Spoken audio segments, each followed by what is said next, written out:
Hola y bienvenidos a Module 6. This module we're going to be talking about symptoms and conditions and using the verbs estar and tener and ser to talk about those symptoms and conditions.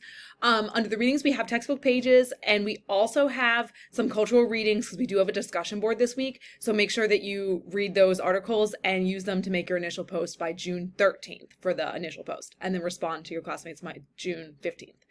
Okay, so we have some videos to watch as well. And then here we have something that says upcoming assignment final field specific project. So this is not something that I want you to work on this week. This is just something I want you to think about because it's due in module 8 and it involves an interview.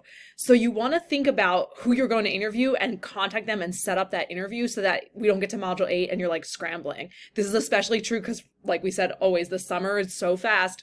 We only have a few days each module. So like, look over the requirements for the assignment, think of someone that you can interview and start setting it up so that by next week you can interview them. And by the time we get to module 8, you're ready to have that interview. So again, this is not due this week and I don't want you to actually work on it except for finding the person to interview. Okay, and then we have the homework packet and speaking assignment like always. Again, discussion boards to make sure you get your first post in by June 13th and the quiz like always.